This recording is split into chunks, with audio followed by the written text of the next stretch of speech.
Hi guys, welcome to another episode of the Iraqi Nutrition Podcast. I'm your host Juma Iraqi, and today's guest is all the way from the Netherlands, Jorn Trommelen. Hey Juma, thanks Hi, for having me. thank you so much for agreeing to do this podcast. So how did I do on the name this time? Was it better? Yeah, it was pretty accurate. Thank you so much. Okay, so before we start with the podcast, I just want to inform the listeners that you can either listen to this podcast on iTunes, but if you prefer to view the video as well, you can find that on YouTube.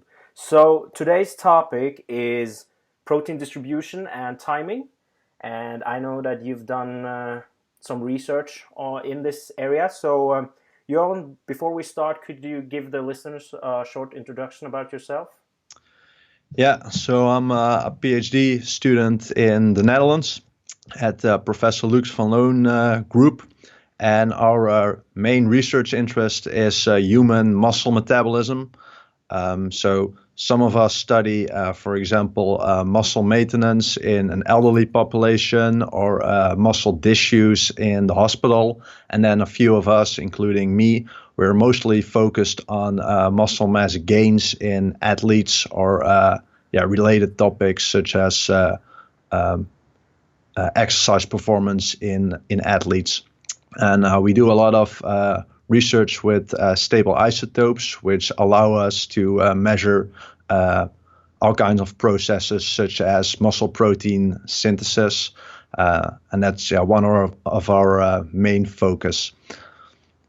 In addition to my research, I have a website called Nutrition Tactics where I basically write about my research and that of others and trying to communicate it to the public. Excellent. I'm so jealous of you working under Professor Luc van Loon. So that must be so awesome to do. Don't tell him, because then. Okay, let's kick this podcast off with the first question. I know that this is a question that a lot of people want to know, and that is, how much protein do you need for in each meal to maximize protein synthesis? Yeah, so this is a study that has basically a topic that has been studied pretty well, but also you could argue that it hasn't been studied well enough. So there's two classical studies have been done that basically looked at the muscle protein synthetic response to protein ingestion in response to various amounts of protein in a meal. So they basically compared zero protein, placebo, 5 gram, which was the lowest dose, and you already saw that 5 grams of protein stimulates muscle protein synthesis rates. However, as the dose goes up to 10 gram or 20 gram, you see an even higher response.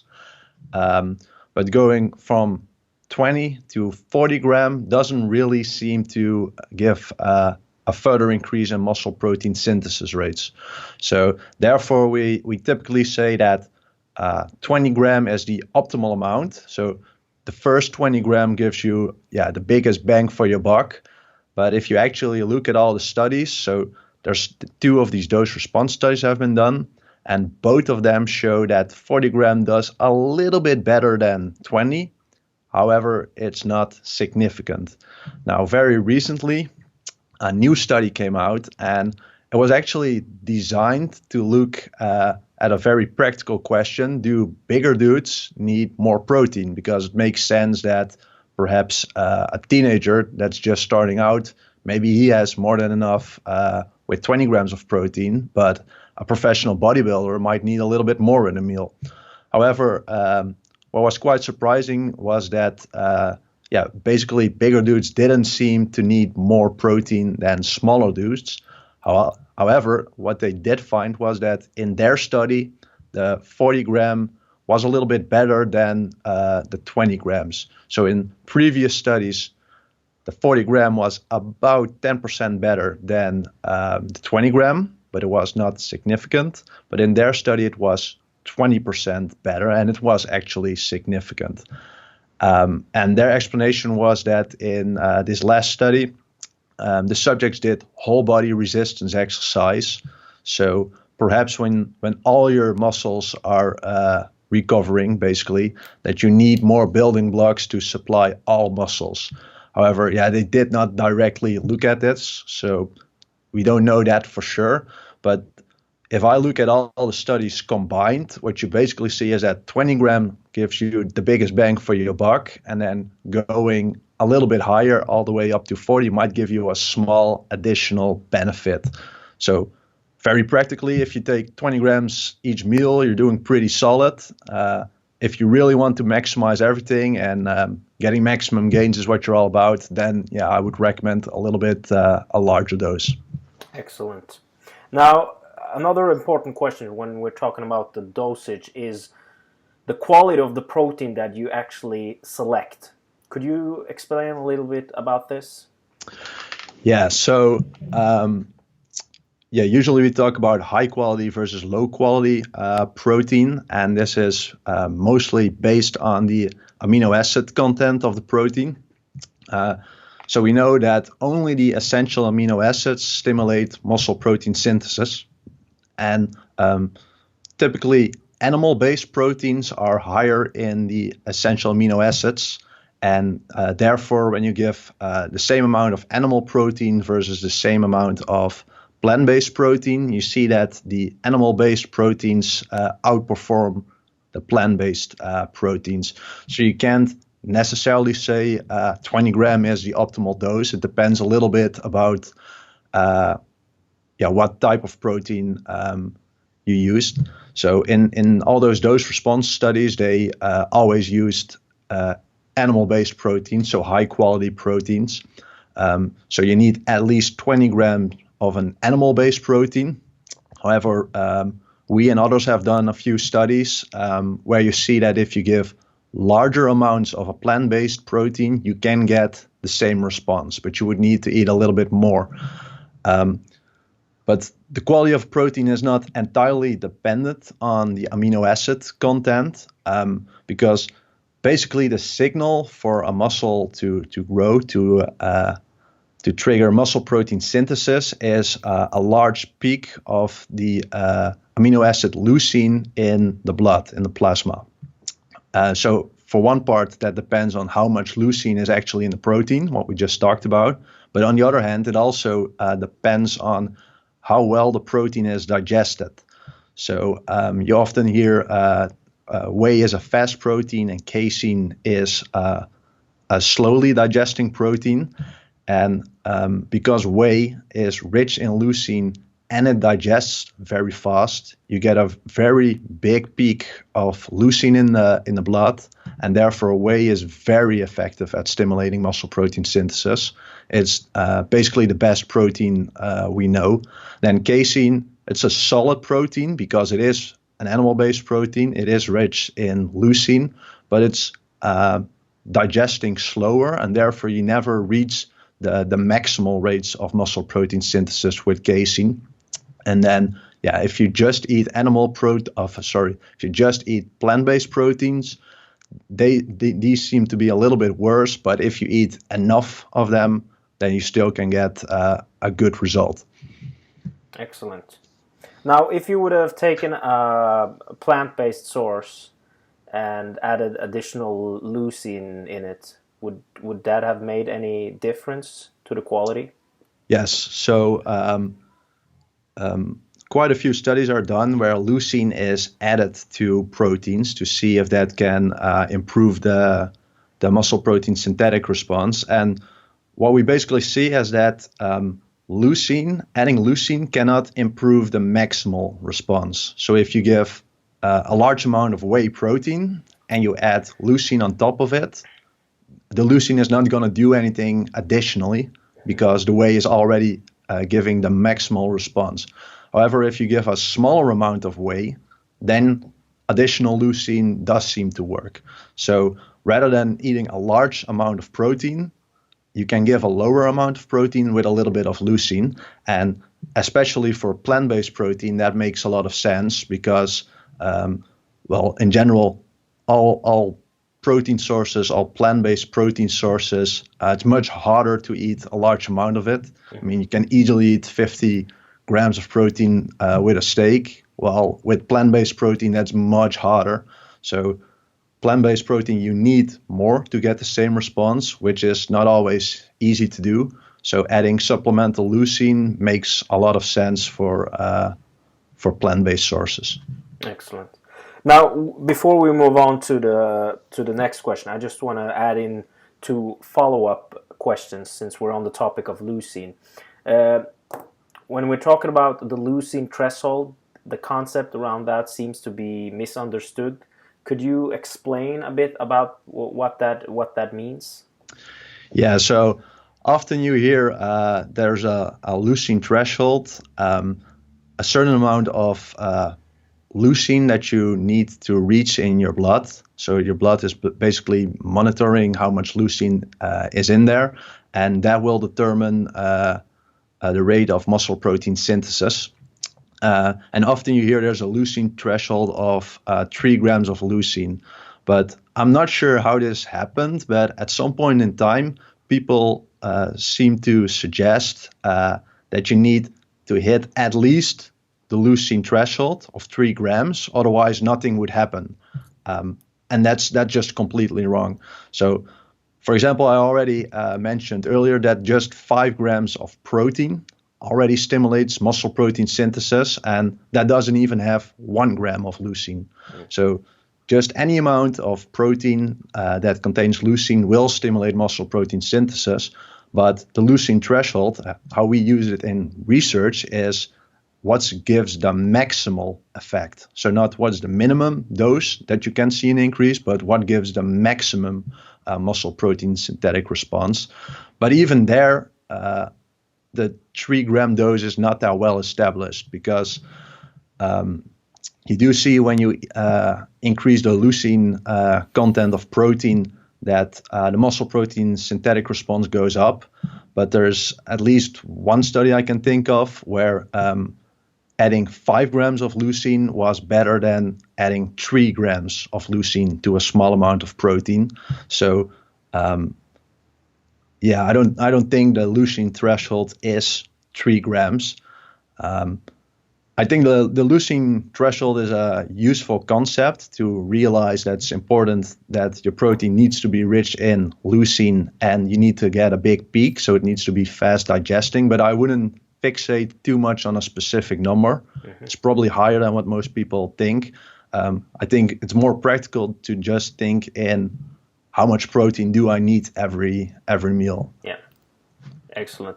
Now, another concept, this is more in regards to protein distribution during the day, is the concept of proteins getting the refractory response from protein. Could you please explain a bit about that? Yeah, so there's a concept that's called the muscle full effect, and this was originally based on a study in which amino acids were infused directly into a subject. And so you see, of course, that this stimulates muscle protein synthesis rates. Mm-hmm. But then the amino acids were infused for a couple of hours. So the amino acids were elevated the whole time.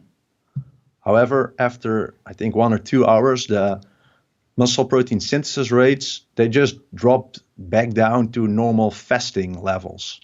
And so the research started like, what's going on here? You have all the building blocks to grow muscle. You have the leucine, the signal to build muscle. Yet, your body just stops doing something with it, and that period is called the refractionary period, where there are the amino acids to build muscle, but your body is just not doing anything with it. And that study has been repeated with oral protein. So it's not just something that only happens in weird infusion studies or something. However, I'm not super convinced about this whole concept, at least not for athletes. So we know that when you do exercise, exercise works synergistically with protein. So exercise stimulates muscle protein synthesis, protein ingestion stimulates muscle protein synthesis, and the combination of both is better than each one separately. But exercise does not just increase the peak of muscle protein synthesis, it also sustains the response to protein ingestion much longer. So a couple of studies have been done where if you eat protein, you see that muscle protein synthesis goes up for about 3 hours, but then falls back down again. However, if you did exercise before that same amount of protein, muscle protein synthesis stays up for at least 5 hours. Mm-hmm. So it seems that if you eat, your muscles are much more sensitive to protein, and where in a non-trained state or a non-exercise state, your body basically realizes, yeah, we don't really need all this protein. There's really no need for muscle protein synthesis. And this is, of course, what we see, right? You cannot eat yourself to become a bodybuilder. You can eat all the protein in the world. You'll never become a bodybuilder. However, your body does seem to realize that when you exercise, now all this muscle protein synthesis does seem to be useful. So, yeah, I do think there's a refractionary period, but I think for serious athletes who are basically always in a post-exercise state, because we know that the effect of exercise on muscle protein synthesis is at least 48 hours. I don't think it's that relevant for athletes. Okay, excellent. Now, just a follow-up question on that. Well, lately in the fitness industry, there's been a concept where people are recommending that you eat 4 equal meals, like equal protein dosage meals a day, and then you supplement with branched-chain amino acids between the meals. Is there any research that supports this concept? Yeah, I know this is a very popular topic. It's possible, I don't really remember, that there might be some evidence for this in animal models, but I don't even think they used protein as an alternative. So it is based on that muscle full effect that once your muscle becomes refractionary to protein, you can eat more protein, but it's not going to do anything. It seems weird to me that branched-chain amino acids, which are a component from protein, would work, but that protein itself doesn't work. That doesn't really make any sense to me. I can say for sure that there's no human evidence for this theory at all. So yeah, I'm not a fan. Let's put it like that. Okay, thank you. Okay, the next question is, like, I can give you an example. Like, I often have athletes that are hitting their total protein during the day, but the distribution usually is messed up. It's very typical to it's a very typical pattern that I see with a lot of athletes that I work with, is that low protein for breakfast, low protein for lunch, maybe a little bit more protein post-workout, and then there's a huge dose of protein for dinner, and then it's lower again in the evening. So total, they're hitting what they should be, but the distribution is not optimal. So is total protein the only thing that matter, or should people always also give attention to the distribution during the day? Yeah, so this is quite a hot topic currently, and there's not really a solid answer. I cannot tell you no, total protein is all that matters, and I can also not tell you yes, distribution will double your gains. There's it's, by the way, interesting what you said with the athletes you're working with. I recently did a study where we looked at protein intake of a very large group of athletes, over 500.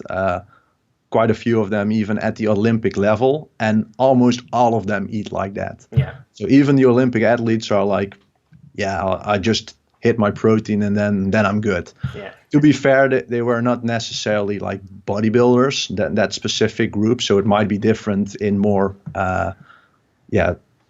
in sports where body composition is their main focus. But typically athletes, they don't focus that much on protein distribution. Now, if you look at the acute studies, so where muscle protein synthesis is measured, then especially the ones in a post-exercise condition, most of them suggest that distributing your protein equally throughout the day is better than having either less meals or unbalanced meals. So, for example, low breakfast, low lunch, huge dinner. It's better to spread the protein out over those 3 meals, and might even be better to spread it out over 4 or 5 meals, for example. However, those results haven't really been confirmed in longer term studies so far.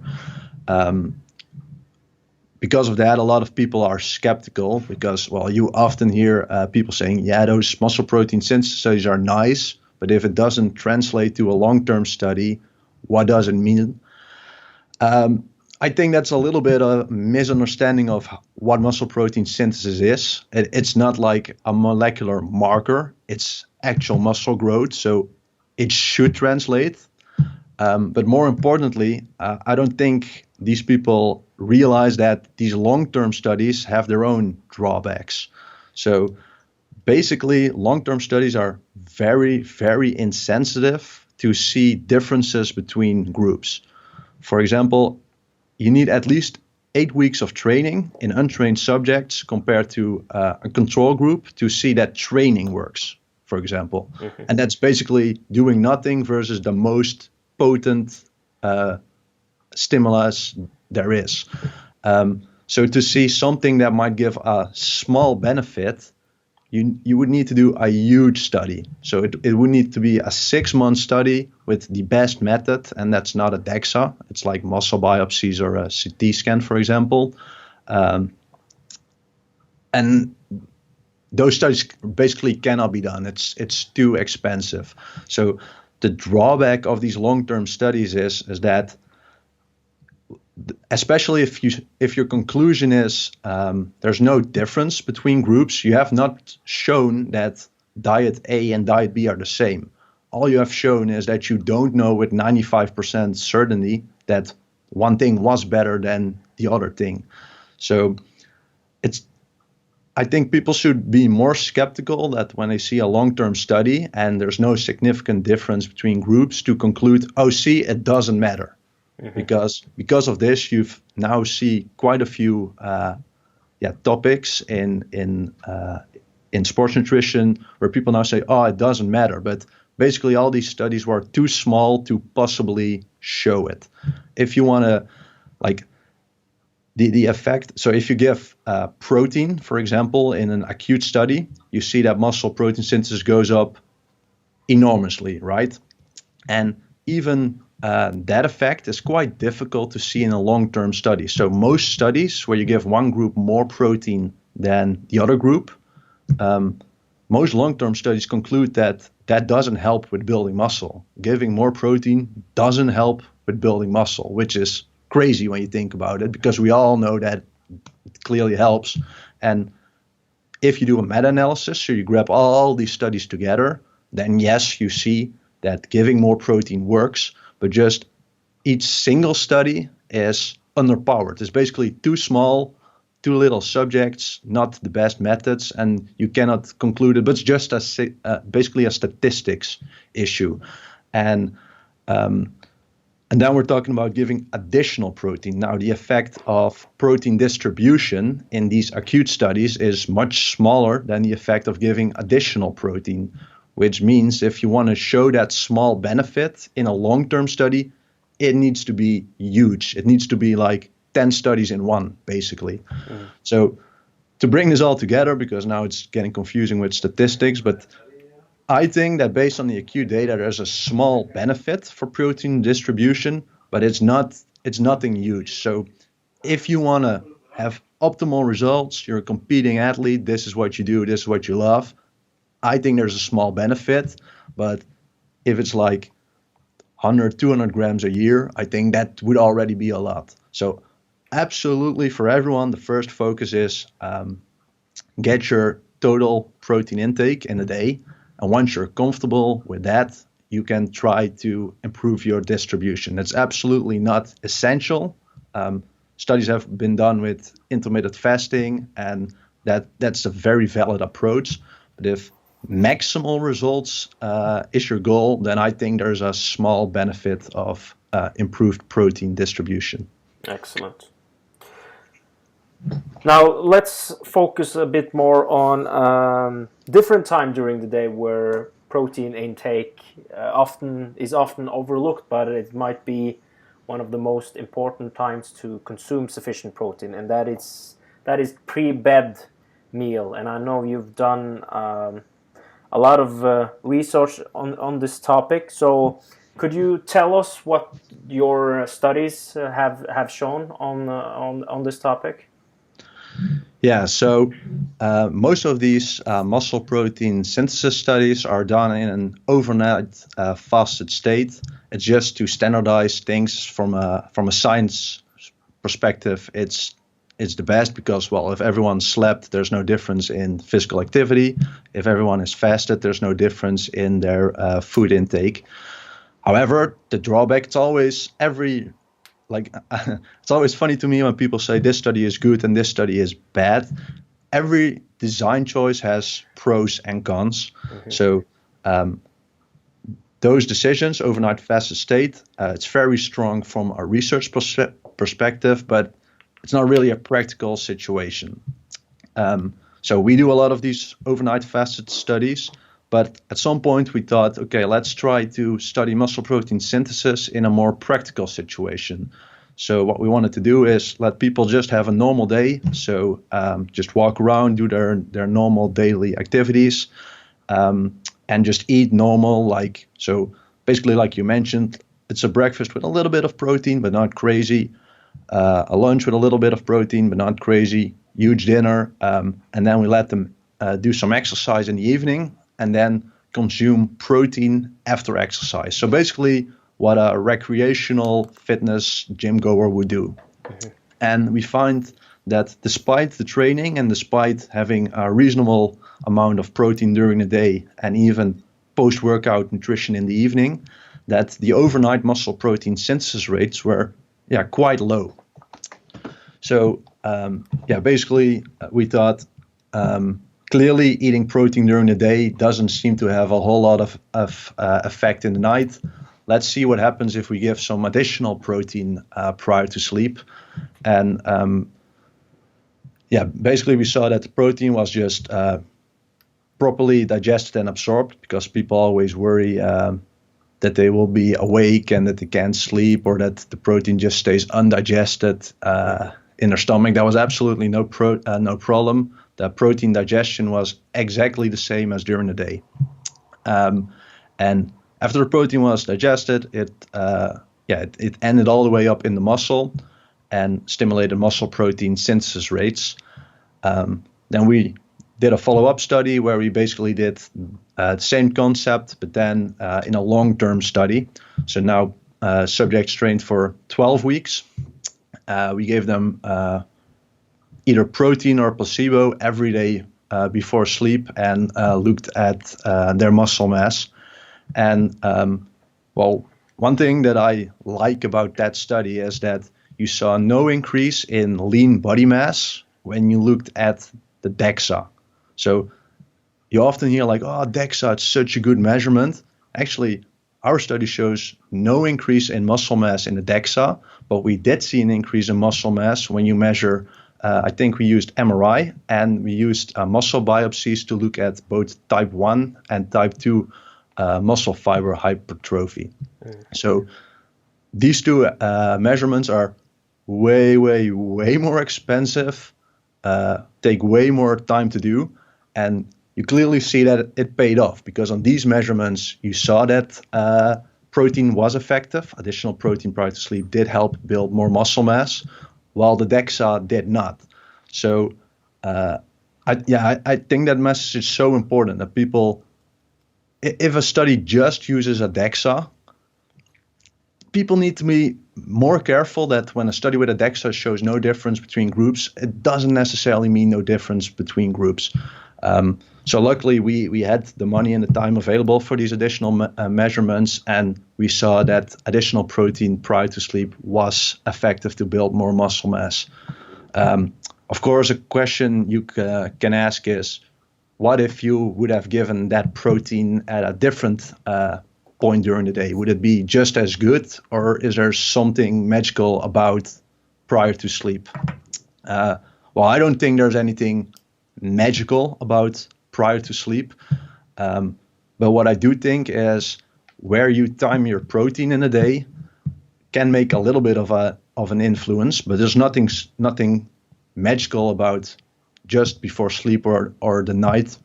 It's just that we previously talked about the protein dose response, where the first 20 grams of protein is highly anabolic, and then going up only does a little bit more, right? So if you would give an additional bolus of protein, to me it makes sense, do it at a moment where there's not really much protein in your system. So then you get that biggest bang for your buck, right? So it's not that I think that protein prior to sleep is better than a different time. If you always skip your breakfast and you take the same amount of protein in your breakfast, it's just as effective, because again, you have that biggest bang for the buck. So we're not trying to tell people there's a magical window of opportunity. It needs to be prior to sleep. But if you're going to take a supplement somewhere, you might as well do it at a moment where you're more or less in a fasted state.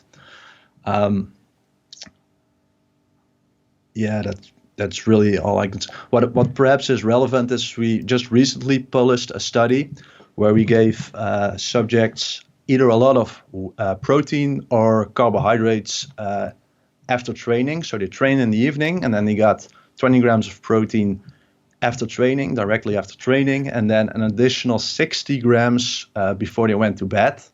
And then the next morning, we looked at their muscle protein synthesis rates, and we gave them, after that measurement, we gave them another bolus of protein and looked at their muscle protein synthesis rates again. And the other group did exactly the same thing, but rather than a shitload of protein, they got carbohydrates in the evening before. And what we wanted to see is that if you eat a lot of protein at some point, then later on, your response to new protein would be less, because I can imagine that your body, basically that the synergy between exercise and protein is limited. So for example, the first 80 grams of protein you get after exercise, your body can make very good use of it. There's a lot of synergy, but then afterwards, your body is like, okay, I've used all that protein. This is how much I'm going to grow in the next 24 hours, for example. But we saw there was no difference between the groups. So eating a lot of protein prior to sleep does not have any influence on how you react to protein the next morning.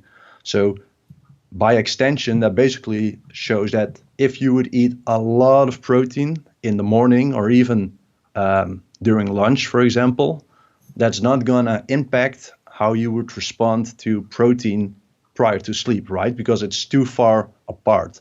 So I don't really think the question is that important, like at which time point do you respond the best to protein. I think you should maximize the muscle protein synthetic response to every meal. Mm-hmm. So it's very simple. Is your protein at breakfast optimal? No. Eat more protein at breakfast. Same at lunch, same dinner, same post-exercise, same pre-sleep. And I'm unsure why people folks like, oh, but maybe if you gave it in the morning, it would be just as good. Well, yes, probably giving more protein in the morning is going to do something and might be just as good. But then the next question is the additional protein you give in the morning, it's not going to do something 12 hours later in the night.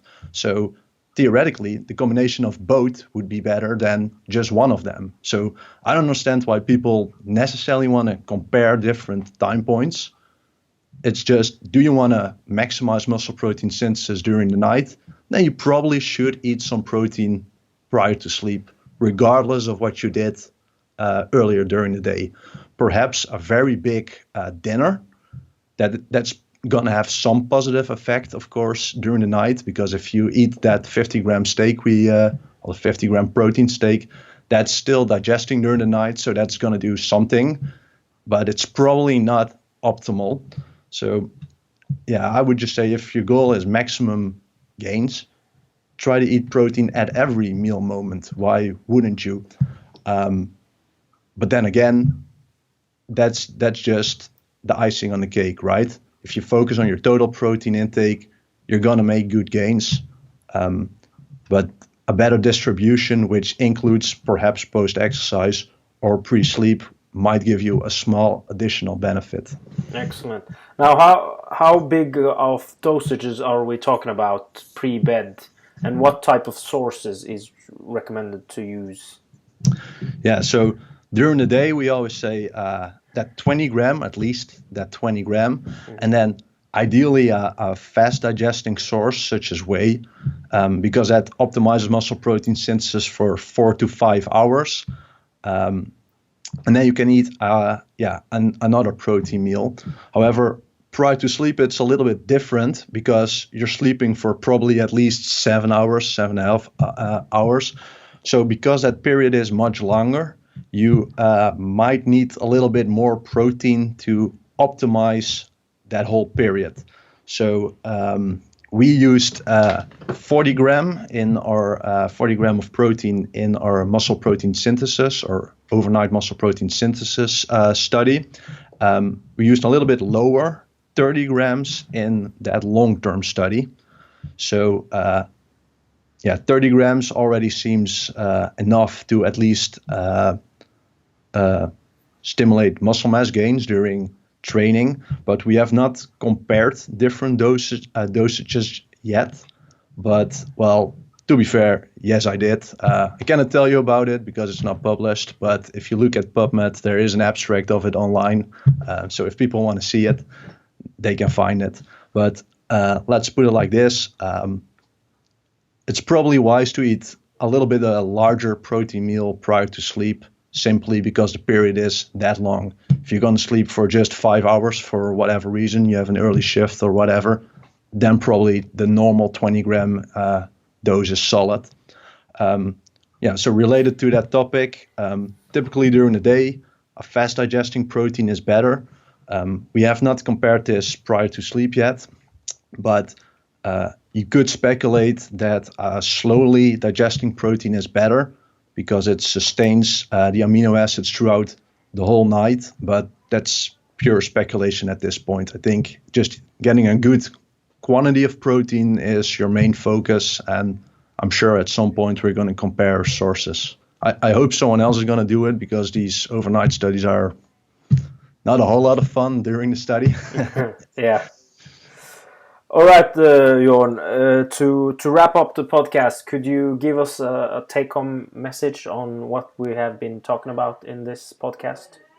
Yeah, so I'm a protein geek. This is what I do. So I like to focus on all the small details. And what I would basically say to people is do whatever fits your lifestyle. So the easiest thing to do is you probably get 85% of your results by just focusing on total daily protein intake. So if you make sure that that's solid, I would go for probably at least 1.5 gram of protein per kilogram, at least 120 grams of protein. It depends. There's no, like we talked about before, there's not really evidence that depends on body weight, but because everyone always expresses it per kilogram, people are probably most familiar with that. So I would, your absolute first priority is focus on that 1.5 gram protein per kilogram per day. Mm-hmm. And then after that is just what fits your lifestyle, what kind of personality you have. You have people who absolutely don't want to think about their next meal that's in the next 4 hours, for example, that just drives them crazy. That's more like old school bodybuilding, and that's absolutely not necessary. On the other hand, you have people who absolutely love bodybuilding, for example, and all they want to do is maximize it because that's fun to them. So if you want to maximize things, then I would suggest eating 4 or 5 meals. So dividing that total protein intake in 4 or 5 meals throughout the day. So probably breakfast, lunch, dinner, pre-sleep, and then depending on when you train and how how it falls between your main meals, perhaps a post-workout shake.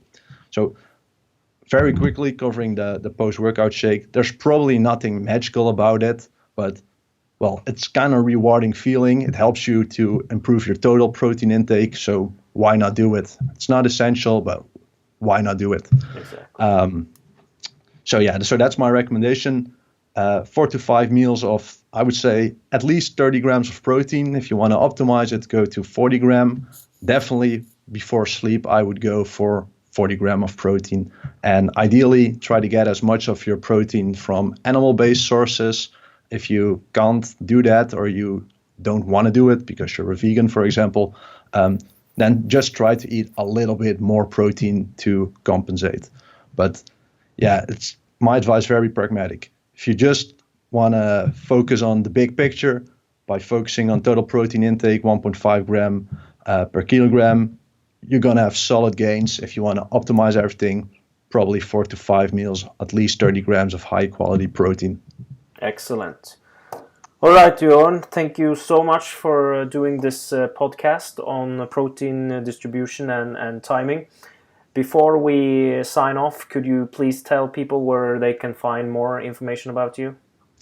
Yeah, so I have a website called Nutrition Tactics where I basically write about these kind of topics, usually quite long, in-depth blog posts. I don't write them often, but when I do, they're usually pretty huge. And if you just look for either my name, which is horrible, so don't do that. So if you look for Nutrition Tactics, you can find me all over the place: Instagram, Twitter, Facebook, whatever you like. Excellent. All right, Jorn, thank you so much once again, and it's about time for bed, I think, because it's the same time as it is in Norway. Exactly. We probably should take some pre-sleep protein and call it a day. Yeah, exactly. All right. Have a nice protein meal and good night after that. And hopefully we'll talk again soon. All right. Okay. Good night. See ya. Bye-bye.